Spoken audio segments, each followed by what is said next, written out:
आई म्हणजे मंदिराचा उंच कळस, आई म्हणजे अंगणातील पवित्र तुळस.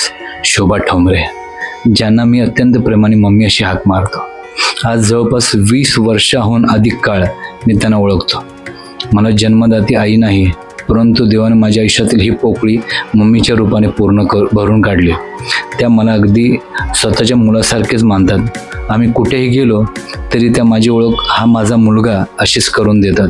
समोरच्या आश्चर्याने विचारल्यावर ते हसत सांगतात, हा माझ्या मुलाचा मित्र आहे, पण माझ्या स्वतःच्या मुलासारखाच आहे.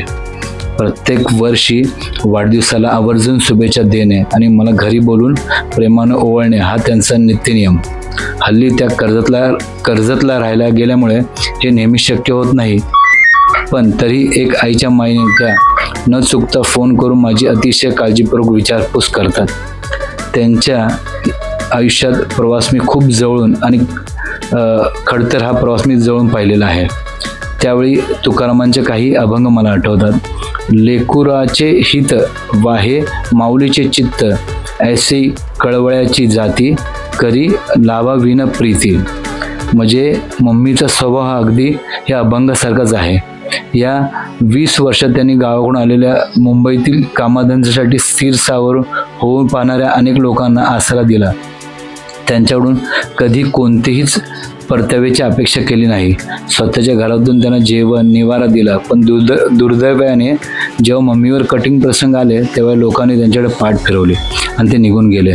तरी या माऊलीने स्वभावातील कधीच बदलला नाही आणि इतका वाईट अनुभव येऊनही त्यांनी इतरांना मदत करण्याची आपला पिंड तसाच ठेवला.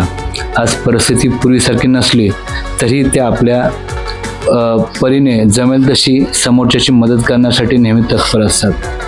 आज माझ्या मम्मीचा वाढदिवसाला मी त्यांना काय भेट देणार, तर स्वतः प्रत्येक वेळी आईच्या प्रेमाची आणि वात्सल्याची एवढी मोठी भेट मला देत असतात. आजच्या शुभदिनी मी एवढंच सांगेन, मम्मी तुम्हाला खरंच 2 मुले आहेत आणि मी तुमचा दुसरा मुलगा म्हणून तुम्हाला वाढदिवसाच्या खूप खूप शुभेच्छा देतो.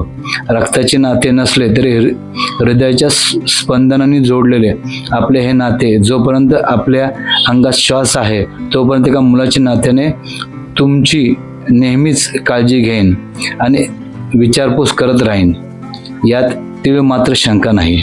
या वाढदिवसामध्ये श्री स्वामी समर्थ आशीर्वाद तुमच्या सदैव राहो.